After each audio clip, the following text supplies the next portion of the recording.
ये खबर KR मंगलम university द्वारा प्रस्तुत की गई है। जनता को लगातार महंगाई के झटके पर झटके लग रहे हैं। पेट्रोल और डीजल की कीमतें आसमान छू रही है और अब तो तेल के दाम 100 रुपए को भी पार कर गए, जिससे जनता बेहाल हो रही है। लेकिन ये महंगाई की मार यही नहीं रुकने वाली। अब तो अनुमान लगाया जा रहा है कि पेट्रोल और डीजल में 10 रुपए की बढ़ोतरी हो सकती है, यानी कि साफ तौर पर आपकी जेब अब और ढीली होने जा रही है। दरअसल तेल कंपनियां 15 मई से पेट्रोल डीजल की कीमत में 7.5 रुपए की बढ़ोतरी के बावजूद 600 करोड़ रुपए के दैनिक घाटे का दावा कर रही है, जिससे 9 से 10 रुपए की और वृद्धि की आशंका है। तेल मार्केटिंग कंपनियों का कहना है कि 15 मई से लेकर अब तक पेट्रोल डीजल की खुदरा कीमत में 7.5 रुपए प्रति लीटर की बढ़ोतरी के बावजूद उन्हें रोजाना 600 करोड़ रुपए का घाटा हो रहा है।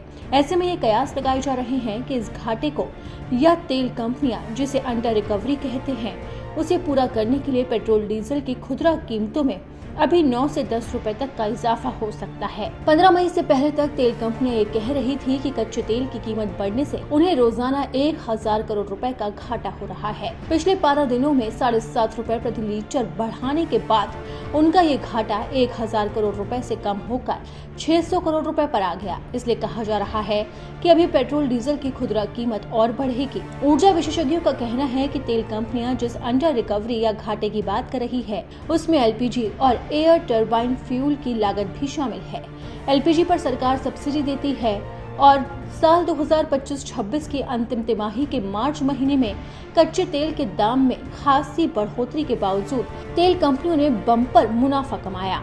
अंतिम तिमाही में देश की 3 तेल कंपनियां IOC, BPSL और HPCL ने संयुक्त रूप से साल 2024-25 की अंतिम तिमाही के मुकाबले 40% से ज्यादा का मुनाफा कमाया।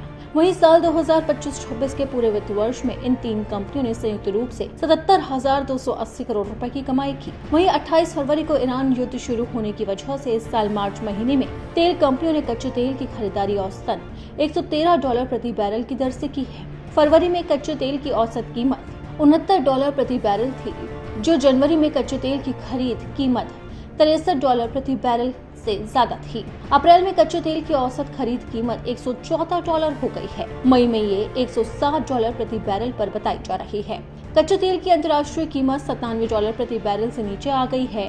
विशेषज्ञों के मुताबिक पेट्रोल डीजल की लागत में 90% हिस्सेदारी कच्चे तेल की कीमत की होती है। दूसरी महत्वपूर्ण बात यह है कि तेल कंपनियां अंडर रिकवरी की जो बात कह रही है, उसकी विस्तृत जानकारी सार्वजनिक नहीं करती है।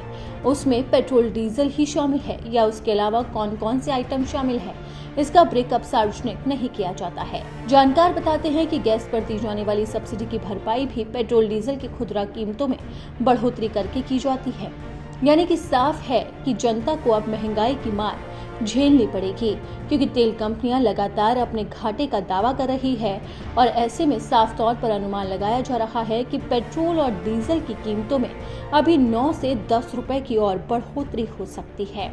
यानी कि आपका सफर अब और ज्यादा महंगा हो सकता है। इससे पहले ही तेल कंपनियां 4 बार पेट्रोल और डीजल की कीमतों में इजाफा कर चुकी है, जिससे जनता पर भारी बोझ पड़ा है। तो अब देखना होगा कि आने वाले दिनों में कीमतें कहां तक जाती है।